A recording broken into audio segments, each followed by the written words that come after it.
નમસ્કાર વિદ્યાર્થી મિત્રો આજે આપણે આ વિડીયોની અંદર ધોરણ 6 વિષય ગણિતની સ્વ અધ્યયન પોથીનું પહેલું ચેપ્ટર છે સંખ્યા પરિચયની વાત કરવાના છીએ। તો મિત્રો આ રીતનું સ્વ અધ્યયન પોથીનું ધોરણ 6 ગણિતના પહેલા ચેપ્ટરનું સંપૂર્ણ સોલ્યુશન છે। મિત્રો આવા જ સોલ્યુશન મેળવવા માટે આપણી ચેનલને સબસ્ક્રાઇબ કરો અને આ વિડીયો તમારા મિત્રો સાથે શેર કરો। બીજું કે મિત્રો આપણી યુટ્યુબ ચેનલ પર ધોરણ 6ના સ્વ અધ્યયન પોથીના દરેક વિષયના સોલ્યુશન મૂકેલા છે, જે તમને મારી યુટ્યુબ ચેનલના પ્લેલિસ્ટમાંથી મળી જશે।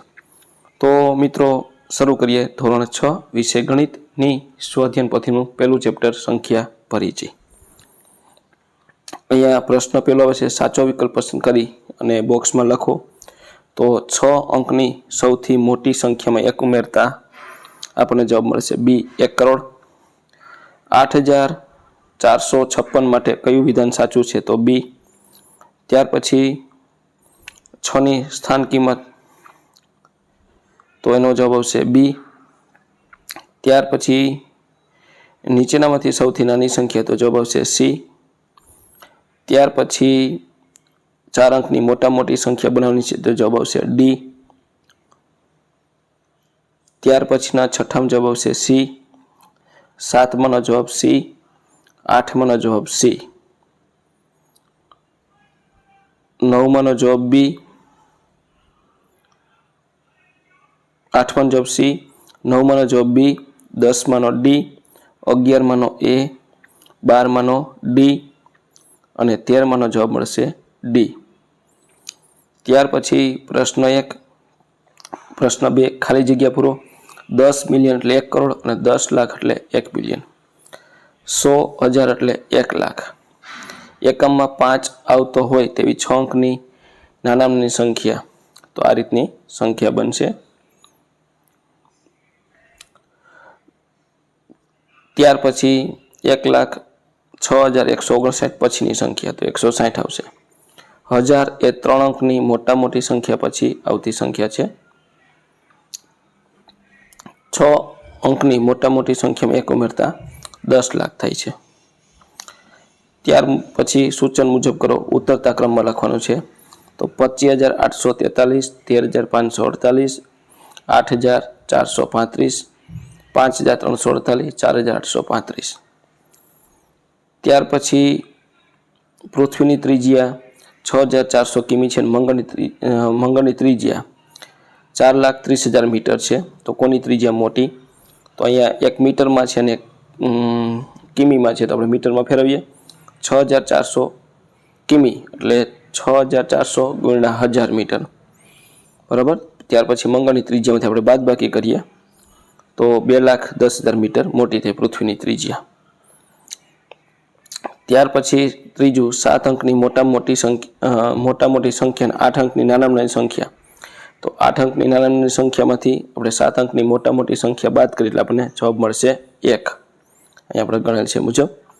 ત્યાર પછી ચોથું, સૌથી મોટી સંખ્યા 2, 0, 4, 7, 6, 5 નો ઉપયોગ કરીને સૌથી મોટી સંખ્યા બનશે 7,65,420 ને સૌથી નાની સંખ્યા બનશે 2,04,567, એનો આપણે સરવાળો કરવાનો છે।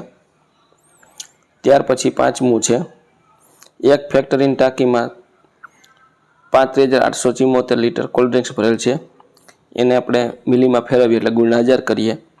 ત્યાર પછી 200 મિલીની બોટલ ભાંગીએ એટલે 200 વડે ભાગાકાર કરીએ એટલે 1,79,370 બોટલ ભરી શકાય। ત્યાર પછી છઠ્ઠું છે, તો કે એક બોક્સમાં 5 દવાની પટ્ટી છે અને દરેક પટ્ટીમાં 12 ગોળી છે, એટલે આવી ગોળીનું વજન 500 મિલી। તો એક બોક્સમાં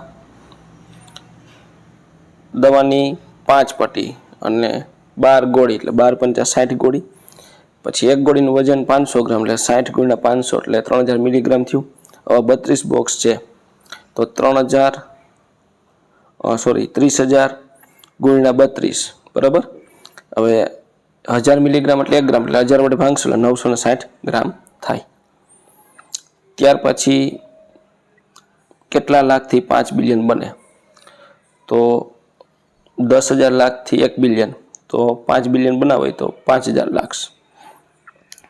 ત્યાર પછી 8મો છે, એક શર્ટ બનાવવા માટે 2 મીટર ને 15 સેમી કાપડ જોઈએ. 40 મીટર કેટલા શર્ટ બને? 40 મીટર એટલે 4,000 સેમી. એક શર્ટનું કાપડ છે 2 મીટર એટલે 200 વત્તા 15 એટલે 215, તો 4,000 ભાગ્યા 215 એટલે એમાંથી 18 શર્ટ બનશે અને કાપડ વધશે 1 મીટર ને 30 સેમી. ત્યાર પછી એક મશીન એક દિવસમાં 2,825 સ્ક્રૂ બનાવતું. એપ્રિલમાં 30 દિવસ હોય, 2,825 ગુણ્યા 30 એટલે 84,750. ત્યાર પછી 10મું આવે છે, એક કંપની દરરોજ 7,000 રમકડા બનાવે, તો આ કંપનીએ ફેબ્રુઆરી 2024માં કેટલા રમકડા બનાવ્યા છે? તો 2024 છે એ લીપ વર્ષ હોય છે, 7,000 ગુણ્યા 29 લીપ વર્ષમાં, તો 2,03,000 રમકડા બનાવ્યા હશે. ત્યાર પછી 11મું છે,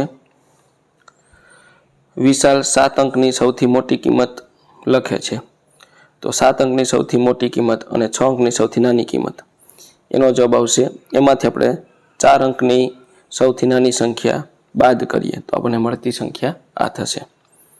ત્યાર પછી ગુજરાતની વસ્તી છે એ 10 શહેરની 2011ની વસ્તી પ્રમાણે મેળવો. અહીંયા મેં રેન્ડમલી આંકડા લખેલા છે. તો અહીંયા જૂનાગઢની વસ્તી, અમદાવાદની વસ્તી, સુરતની વસ્તી, રાજકોટની, વડોદરાની, ભાવનગરની આ રીતની વસ્તી લખી છે, બરાબર. પોરબંદરની, ગીર સોમનાથની આ રીતની વસ્તી લખી છે. તો આ વસ્તીના આધારે આપણે અહીંયા ચડતો ક્રમ, તો વલસાડ સૌથી ઓછી વસ્તી, ત્યાર પછી પોરબંદર, જૂનાગઢ, ગીર સોમનાથ, મોરબી, ભાવનગર, રાજકોટ, વડોદરા, અમદાવાદ ને સુરત થશે. ત્યાર પછી તમારી આસપાસની 5 દુકાનની મુલાકાત લઈ આવક જાવક લખો અને આ માહિતીના 5 પ્રશ્ન. શિવ ફરસાણ છે એની આવક એક દિવસની 10,320, રમેશ સ્ટીલ 80,690, મહેશ ફૂટવેર છે એની 8,340, શિવ પ્લાસ્ટિકની 6,203 અને રામ મેડિકલની 8,940 છે. એનાથી આપણે પ્રશ્ન જવાબ બનાવવાનો છે. તો આ રીતના 5 પ્રશ્ન બનશે. આપેલ આવકને ચડતા ક્રમમાં લખો, આપેલ આવકને ઉતરતા ક્રમમાં લખો, શિવ ફરસાણ અને શિવ પ્લાસ્ટિકની કુલ આવક કેટલી, 5 દુકાનની કુલ આવક કેટલી અને કોની આવક સૌથી વધારે. તો મિત્રો આ તો આપણું ધોરણ 6 વિષય ગણિતની સ્વઅધ્યયન પોથીનું પહેલા ચેપ્ટરનું સંપૂર્ણ સોલ્યુશન જોયું. મિત્રો આવા જ સોલ્યુશન મેળવવા માટે આપણી ચેનલ સબસ્ક્રાઈબ કરો અને આ વિડીયો તમારા મિત્રો સાથે શેર કરો.